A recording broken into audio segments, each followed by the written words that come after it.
Hello, thank you for joining. I'm joined today by the Scottish Greens Party stand-in for North East Fife, Andy Collins. Thank you for joining us. Hello. So first off then, why, I want to know, have you personally decided to stand for the first, this is the first Green stand since 2005? Well, I was very active in the referendum, and I think that there are a lot of people out there who are very unhappy with the politics they've got. A lot of them are going to vote SNP because they're happy with Westminster, but some of them won't want to vote SNP, and I wouldn't want them to not have anywhere to place their cross. So I'm standing for the Greens because I think there are plenty of people out there who support Green policies. It's as simple as that. And your predecessor then, Sir Menzies Campbell, he's been in his role since 1987, very long time. How do you think he's done? Oh, I think he's done okay. Yeah, he's been a good MP, but unfortunately Tim Brett is not Min Campbell, and that vote will go away. And obviously the Lib Dems are in trouble because of the associations with the Tory party and everything else. So you're suggesting change. I mean, looking back to 2010 then, that was a 44% majority for the Liberals here, Labour with 40 seats across Scotland. But now the latest polls are suggesting SNP 50% and Liberals could lose after losing the Scottish Parliament seat here. What's changed, do you think? Well, I don't think you should write them off quite, because they will keep that few percent across the board. Their votes will hold up in the constituencies where they're embedded. So I wouldn't write them off, but they certainly will get less votes than they got last time. What's happened? Well, they've been in power with the Conservatives, and they broke their promise on tuition fees, which for a lot of people is a very serious issue.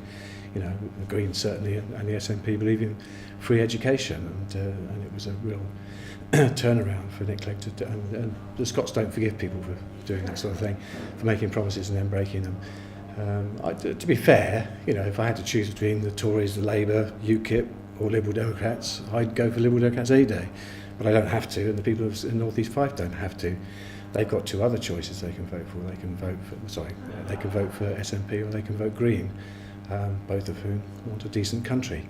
And that's what the referendum was about. A lot of people still talk about they want to break up the United Kingdom. That's not actually what the SNP want to do. I'm not here to talk about the Green Party, of course, not the SNP, but we don't want to break up the country. What we want is a decent government. And the only way we could see it to achieve that was to have independence.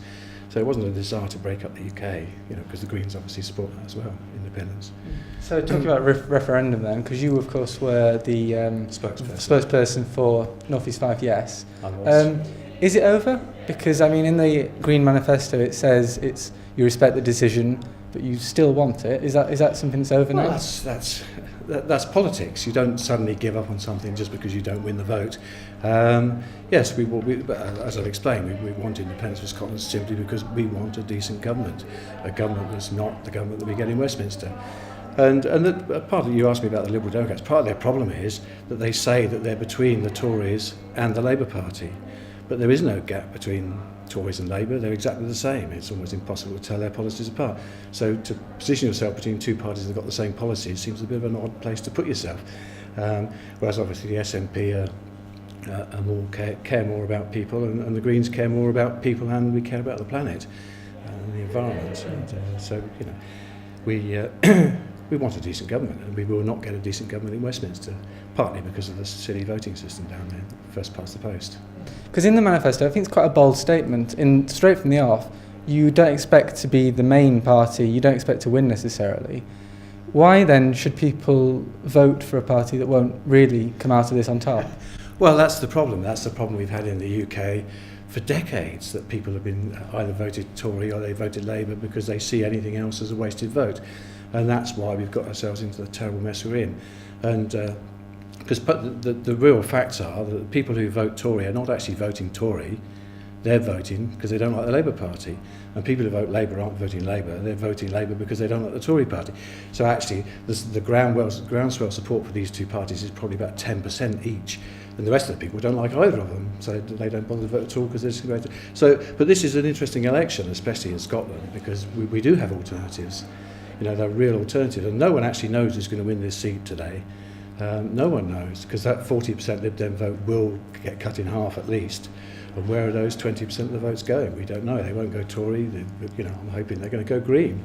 If you walk out of a polling station having voted for a party you didn't really believe in, are you really doing yourself a favour? And I think people this time round, can actually go into a polling station and vote for a party they believe in. And I can't believe many of them, that's going to be a Westminster party. It's going to be one of the Scottish parties. So do you feel there's increased confidence amongst the Green Party now? Because, you're one of 32 people running. That's more than ever before. Yeah. Down in England, you've got Natalie Bennett for the first time joining the Seven on the leaders' debate. Is this the start of a rise? Yes, it is, but it's a rise because people are starting to wake up to the fact of how rotten politics is in the UK. It's rotten to the core. We've got an establishment down in London, which is not only the politicians, it's the media, it's the police, it's the judiciary. The whole lot are just there to keep the whole system running in London. And people are starting to realise that, and there is no point in voting for any of those main Western parties, because who cares? Who cares? If someone comes to me and says they're voting Liberal Democrat or Labour or Tory, you have to put a separate thing on for obvious reasons. But those three main parties, they're indistinguishable, and they're all running or they all want to run the country in a way that most people do not want the country run. It's a fully blown capitalist system that they're going for, where the big companies are the people who actually run the country. We want people to run the country, and that's so we just need a change of system. And I think people are waking up to that, and more and more people are now aware of the Greens. And I think in the past, I've still got a friend in Cooper who calls me a swampy. They still see us as the party of just caring about the environment, but we don't. That's not what we're about really. We're about sustainable civilizations. We're about communities. We want power back to communities. Over my lifetime, power has gradually got centralised more and more and more and more, and we need it back down to the people, because that way people feel happier with their lives. They've got some control over it. At the moment, they have no control over it. I have a quote here from the website. This is from you. If we want to build the sustainable communities, we need better approach to infrastructure planning, one which creates vibrant living spaces rather than sleepy community towns. What do you mean by that? And would you consider St Andrews maybe a sleepy community town? No, I wouldn't. No, St Andrews is a university town, and university towns are always vibrant and lively because that's the students there make it that way. No, that wasn't a criticism. It was a criticism of modern estates. If you go to any modern estate that a house builder has built, they're just awful. And it's a particular gripe of mine.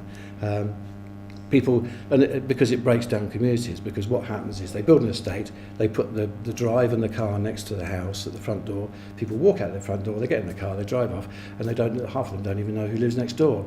You can't build a community that way. You have to design houses and estates so that people walk. And I'm having battles at the moment with Fife Council over this, because they want to stick to this old-fashioned idea. What you actually need to do, this is quite technical, you have to turn the houses around. You have to put the front of the house on a footpath, and the back of the house on the road, and the back of the garden, so people are sort of looking onto the path. There are two good reasons for that. One is it encourages them to use the paths, but also you have to have the paths overlooked for them to be safe. There's no point in having off-road paths that are just separated from everything, because they just become hideouts for drug dealers and unpleasant people. You have to have them overlooked. The only way you can achieve that is to have the house facing onto the footpath or the cycle path. So I'm having this long battle with Fife Council at the moment, which will be going on for a number of years, I expect. But that's just a personal thing of mine. I just say estates are just not designed.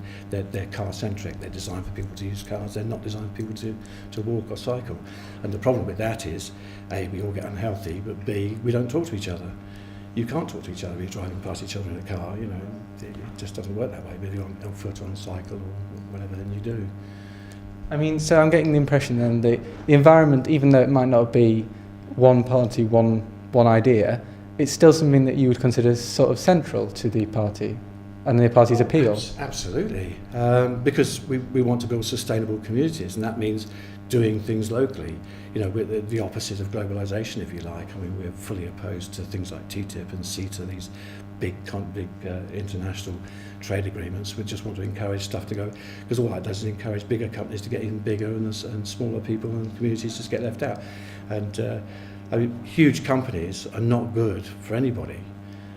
You might get your clothes, a few percent cheaper that way, but you don't. But your livelihoods are at risk. Big companies can just, they're not answerable to anybody, and that's a serious problem. The world in general is being taken over by huge corporations who are not answerable to anybody except their shareholders. And their shareholders don't care about communities, don't care about the workers. If they want to close a factory down, we've seen this repeatedly. You get a big company comes in, it takes over the small companies, buys them out, sets up an operation, but then one day just decides to move it somewhere else. And you can have small companies moving and going somewhere else, that's fine.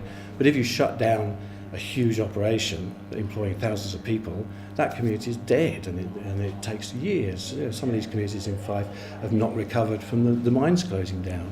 Because if you put the entire village out of work, it takes a long time to build it up again. We've just had the student elections here in St Andrews. Yeah. One of the biggest issues is accommodation problems. Of course, yeah. It's too expensive for some people and there's not enough for other people. I mean, is that something that can be changed locally? Well, I've spoken to the Scottish Government about this, and they say that it's the university's business to make sure there's enough accommodation for their people. I find that a bit odd. I think they should be putting serious pressure on universities to make sure there isn't. Because there's no point in having a university you can go to if you can't afford to stay there. That is just clearly ridiculous. No, we need much better.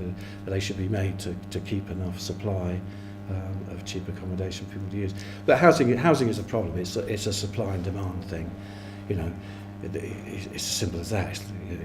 If you haven't got enough houses in the place, then the price will shoot up. If you've got too many, the price will go down. And so there is pressure to build houses, but obviously there are plenty of people who don't want houses built around St Andrews because it's a beautiful place and it's green belt, and so it's difficult. These things will be dealt with by the Scottish Government. The more powers we get in Scotland, the more sensible things we can do in Scotland. So you're campaigning at the minute then.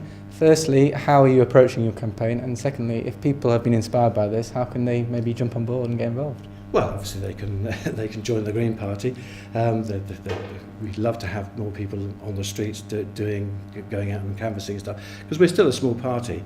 There is this massive Green surge, but it pales into insignificance against the SNP surge, which is just a reaction to what people have seen over the last couple of years with the lies and the nonsense coming out of Westminster, and people have turned their back on the Labour Party for good reason, because what's the Labour Party for? I don't know.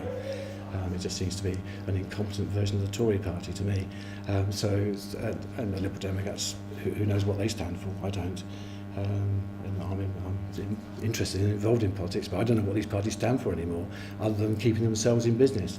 Whereas the Greens want a decent society. That's what we're about.